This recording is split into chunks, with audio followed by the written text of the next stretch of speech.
అందరూ బాగున్నారా? ప్రభువైన యేసుక్రీస్తు వర్ణమమున అందరికీ వందనాలండి. అందరూ బాగున్నారా?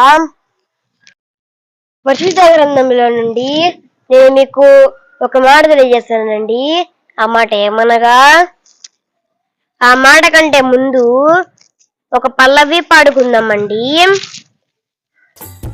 కొంతసేపు కనబడి అంతలోనే మాయమయ్యే ఆవిరి వంటిదిరా ఈ జీవితం, లోకాన కాదేది శాశ్వతం. కొంతసేపు కనబడి అంతలోనే మాయమయ్యే ఆవిరి వంటిదిరా ఈ జీవితం, లోకాన కాదేది శాశ్వతం. యేసే నిజ దేవుడు, నిత్య జీవమిస్తాడు, మరణమైన జీవమైన నిన్ను విడువడు. యేసే నిజ దేవుడు, నిత్య జీవమిస్తాడు, మరణమైన జీవమైన నిన్ను విడువడు. కొంతసేపు కనబడి అంతలోనే మాయమయ్యే ఆవిరి వంటిదిరా ఈ జీవితం, లోకాన కాదేది శాశ్వతం, లోకాన కాదేది శాశ్వతం. ఆమేన్. మనం మళ్ళీ వాగ్దానంలోకి వెళ్ళిపోదామండి. చూడండి, ఫిలిప్పీయులకు రాసిన పత్రిక 3వ అధ్యాయము 8వ వచనం చదువుకుందామండి. నిశ్చయముగా నా ప్రభువు అయిన యేసుక్రీస్తును గూర్చిన అతి శ్రేష్టమైన జ్ఞానము నిమిత్తము సమస్తమును నష్టముగా ఎంచుకొనుచున్నాను. ఈ వాక్యం కొరకు ప్రార్థన చేసుకుందామండి.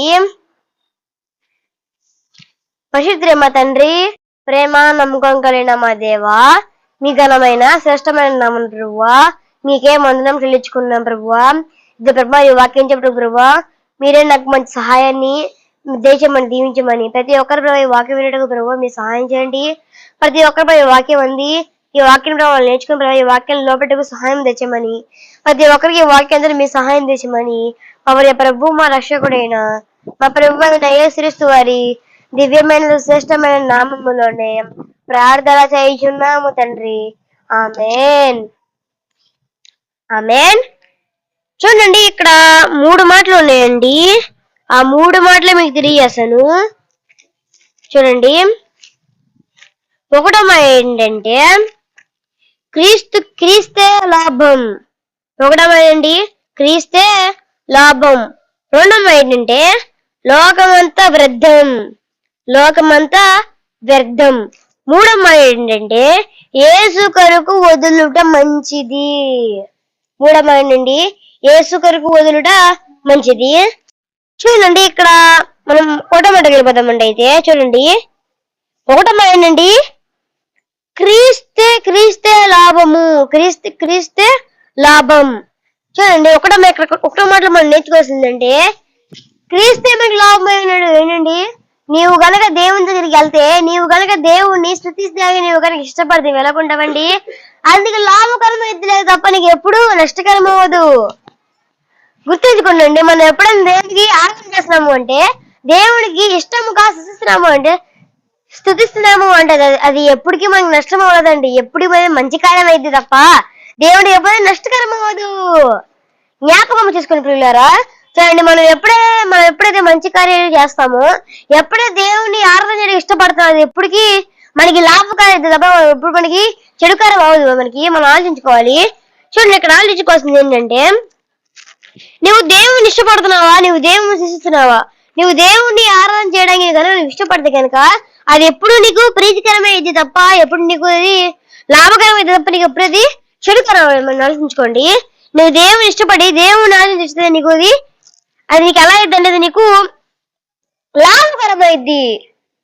దేవుడి ఏం లాభకరమైంది? దేవుణ్ణి నువ్వు మనస్ఫూర్తిగా ఏం చేయాలండి? ఆరాధన చేయాలి.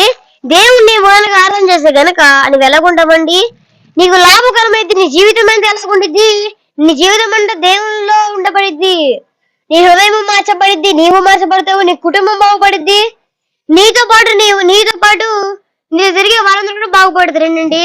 ఇప్పుడు నీతో పాటు ఎవరైతే నీతో ఎవరైతే జీవిస్తున్నారో, నీతో ఎవరు సహవాసము చేస్తున్నారో వాళ్ళు కూడా ఏం చెప్పబడతారు? దేవుడితో జీవించబడతారు. చూడండి, ఇది ఒకటన్నమాట. మనం రెండో మాటలో వెళ్ళిపోదామండి. రెండో మాట అండి, లోకమంతా వ్యర్థము. జ్ఞాపకం చేసుకోండి, నీవు లోకంలో ఉండి ఎటువంటి ప్రార్థన చేసినా, దేవునికి ఎటువంటి లోపం పెట్టినా సరే, అది ఎలా అయితేనే అది లాభకరం ఎప్పటికీ అవుతుంది. అది ఎప్పుడు లోకంలో చేసావో, లోకంలో ఎటువంటి పనులు చేసావో అన్ని వ్యర్థమే అవుతాయి. నీవు దేవుల్లో ఉండి దేవుల్లో జీవిస్తే కనుక అది ఎప్పటికీ వ్యర్థము కాదు, నీకు లాభకరమైనది.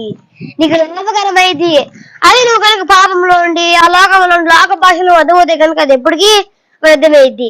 నువ్వు చేసిన పనికి నీకు ఏముండదండి? నువ్వు చేసిన పని ఏముండదు? విశ్రాంతి ఉండదు. నువ్వు చేసిన పని విశ్రాంతి చేసిన లాభం మనకి? అది దేవుని పని చేసిన లాభము. దేవుని పని కనుక నీవు చేస్తే నీకు ఏమైంది? లాభకరము. నీవు లోకంలో ఎటువంటి ప్రాణం చేసినా, ఎటువంటి ఏం చేసినా సరే, నీవు మారుమనసు పొందకుండా ఎటువంటి పని చేసినా, ఎటువంటి ఏమైనా ఆయన వ్యర్థమే. నువ్వు మారుమనసు పొందకుండా ఎటువంటి మంచి పని చేసి ఎవరికి ఇంత మంచి పని చేసిన వేరే వాళ్ళకి దేవుడు ప్రకటించినా సరే అది లాభకరమే అయింది. లాభకరం అవుతుంది, ఎప్పటికైతే వ్యర్థమే అయింది. నీవు దేవుల్లో జీవించకుండా ఎప్పుడు నువ్వు బయట జీవించిన లోకంలో జీవిస్తావంటే నువ్వు ఎలా ఉంటావండి? ఎప్పుడు నీ పనులన్నీ వ్యర్థమే అవుతాయి, కానీ లాభకరం నీ పనులన్నీ లాభకరం అవ్వండి. ఏం చేయాలండి? ఏమి చేయగలలేదు. దేవుని దగ్గరికి వస్తే ఇవన్నీ దేవుడి పని నువ్వు చేస్తే నువ్వు దేవుడి పని చేయాలనుకుంటున్నావా? మారమనసు పొందాలి మనము. నువ్వు మారమనసు పొందకుండా ఏం చేసినా వ్యర్థమే అవుతాయండి. జ్ఞాపకం చేసుకోండి, లోకంలో నువ్వు ఏ పనులు చేసినా వ్యర్థమే అవుతాయి. ఒక్కసారి దేవుళ్ళలోకి వచ్చి అన్ని పనులు చేసి చూడు, అవన్నీ నీకు ఎలా ఉంటాయండి? ప్రీతికరం అవుతాయి, నీకు లాభకరం అవుతాయి. అందుకే దేవుల్లో ఉండి ఒక పని చేసి చూడండి, దేవుల్లో ఉండి ఒక జీవించండి, నీ హృదయం తెరవబడిద్ది. అప్పుడు దేవుణ్ణి అర్థం చేసుకుంటావు. నీవు లోకంలో ఉండి ఎటువంటి ప్రార్థన చేసినా, ఎటువంటి ఎంత మంచి కార్యం చేసినా ఎప్పటికీ వ్యర్థమే. ఒక్కసారి దేవుళ్ళకి వచ్చి ఆ జీవితం మార్చి చూడు, నీకన్నీ లాభకరమే అవుతాయి. ఇది రెండో మాట. మనం మూడో మాటలో వెళ్ళిపోదామండి. చూడండి, మూడో మాట ఏంటండి? యేసు కొరకు వదులుట మంచిదే. ఇక్కడ జ్ఞాపకం చేసుకుంటున్నారా? మనం దేవుని కొరకు నీవు లోకాన్ని నిలబెట్టినవా? మనం ఏంటంటే దేవుని కొరకు నువ్వు వదులుకోలేకపోతున్నావు. నువ్వు దేవుని కొరకు ఆ చీకటి వదులుకోలేకపోతున్నావు. దేవుని కొరకు నువ్వు ఏం వదులుకోపోతున్నావండి? నీ పని ఆయన నీ కొరకు తెలుసా? ఆయన నీ కొరకు నా కొరకు తండ్రి దగ్గర ఆ పరలోకం తీసుకొని వచ్చారు. ఆ తండ్రి దగ్గర భాగ్యాన్ని, పరలోకంలో ఉన్న భాగ్యాన్ని వదులుకొని భూమి దిగి వచ్చారు. అన్ని వదులుకునే దేవుడికి నువ్వేమో వదులుకోపోతున్నామండి? ఒక్క చీకటి బ్రతుకుని వదులుకోలేకపోతున్నావు. జ్ఞాపకం చేసుకోనండి, దేవుడు మన కొరకు ఆ పరలోకంలో ఉన్న దేవుడు మన కొరకు తండ్రి దగ్గర భాగ్యాన్ని, ఆ పరలోకంలో ఉన్న ఆ భాగ్యాన్ని వదులుకొని మన కొరకు ఈ భూమి మీద వచ్చి ప్రాణం పెట్టాడు. కానీ నీవు మాత్రం చీకటి బదులు నుంచి బయటికి రాలేకపోతున్నావే, దేవునికి ఒక కాలం చేయలేకపోతున్నావే. చెప్పాం కదండి, మనం ఎప్పుడే దేవుణ్ణి నమ్ముకుంటామో, ఎప్పుడే దేవుణ్ణి జీవిస్తావో అప్పుడే నీ పన్ను అప్పుడే ఏ పని చేసినా అది లాభకరమే అయింది. నువ్వు దేవుల్లోకి రాకుండా, నీ దేవుల్లో జీవించకుండా నువ్వు ఎటువంటి పని చేసినా వ్యర్థమే. లోకంలో నువ్వు ఎటువంటి పని చేసినా వ్యర్థమే. ఎవరైనా దేవునికి లోబడి దేవునికి మేలు చేయాలి, దేవుని కొరకు ఏదైనా వదిలిపెట్టాలి, ఆ దేవుని వదిలిపెట్టాలి, అన్ని వదిలిపెట్టాలి. దేవుని కొరకు ఆ భాగ్యం వదిలిపెట్టుకుని వచ్చాడు. కానీ నీవు మన దేవుడు అసలు ఏం వదిలిపడిపోతున్నావు? దేవుడు నీ కొరకు ఆ భాగ్యాన్ని వదిలిపెట్టుకుని వచ్చాడమ్మా. నీవు మాత్రం ఒక పాపని విడిచిపెట్టపోతున్నావా? ఆ పాప ఎంత భయంకరమో మనకు తెలియదు. దేవుడు ఆ పాపం నుంచి నన్ను కాపాడతాకి భూమి దిగి వచ్చాడు. జ్ఞాపకం చేసుకోనండి, ఈ మాటలు మనం జ్ఞాపకం చేసుకోవాలి. ఈ మాట మనకి హృదయపూర్వకంగా ఉంటాయి. నీ హృదయం తెలిసే మాటలు జ్ఞాపకం చేసుకోండి. నీ ఎప్పుడైతే దేవునిలో జీవిస్తావో, నీవు ఎప్పుడైతే దేవునికి ప్రీతికరంగా జీవిస్తావో, అప్పుడు నీ పనులను దేవునికి ఎటువంటి పని చేసినా కదా ఏమైందండి, నీకు లాభకరమైనది. నీకు లాభకరమైనది. నీకు లాభకరమైద్ది. నువ్వు దేవుడికి ఏ పని చేయకుండా మామూలుగా దేవుడు ఏ పని నువ్వు లోకంలో దేవుడికి ఎటువంటి పని చేయకపోయినా సరే అది ఎలాగుంటుందండి? వ్యర్థమే.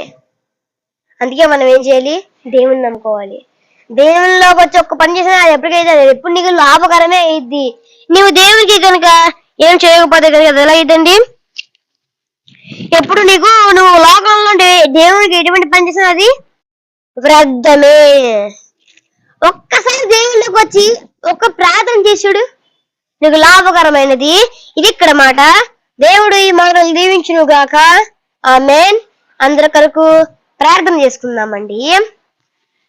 పరిశుద్ధుడైన మా తండ్రి, ప్రేమ నమ్మకం కలిగిన మా దేవా, మీ ఘనమైన శ్రేష్టమైన నామమున ప్రభువా మీకే వందనం తెలుసుకున్నాం ప్రభువా. ఇదే ప్రభావ ఎప్పుడైనా మీ వాక్యం విన్నా ప్రభువా, మీ వాక్యాన్ని ప్రభావ మీ వాక్యానికి లోపట్టి మీ సాయం దీవించండి ప్రభావ. ఈ వాక్యం ఎప్పుడో ఎవరైతే విన్నప్పుడు మీరు దీవించండి. కుటుంబాల ప్రభావ మీరు నమ్మని సహాయం తీసమని మరి మీ వాక్యం తెలుస్తుంది ప్రభువా. ప్రభావ మీ చీకట్లో ప్రభావ మేము మీకు ఏ పని చేసినా అర్థమైన ప్రభువా. ప్రభావ మరి మేము ఇప్పుడైనా ప్రభావ మారవలసి పొంది మీ జీవితంలో ప్రభావ మిమ్మల్ని నమ్ముకొని ప్రభావ మీరు లాభకరం పొందడానికి సహాయం దీవించండి. ఇప్పుడే చాలా మంది ఇంకా మారవలసి పొందలేదు ప్రభావ. పొందిన మిమ్మల్ని అనుసరించడానికి సహాయం తెచ్చమని దీవించమని ప్రతి ఒక్కరిని ప్రభావ వాక్యం ప్రతి ఒక్కరిని ప్రభావ వాళ్ళ జీవితంలో ప్రభావ వాక్యం ఏంటో మీరు సహాయం చేయండి. ప్రతి ఒక్కరి వాక్యం మీరు సహాయం చేయమని, కుటుంబాలను అమలుపరచమని, కుటుంబాన్ని ఆశీర్వదించమని మా ప్రియ ప్రభు మా రక్షకుడైన మా ప్రభు అయిన యేసుక్రీస్తు వారి దివ్యమైన శ్రేష్టమైన నామములోనే ప్రార్థన చేయుచున్నాము తండ్రి. ఆమేన్. అందరికీ వందనాలండి.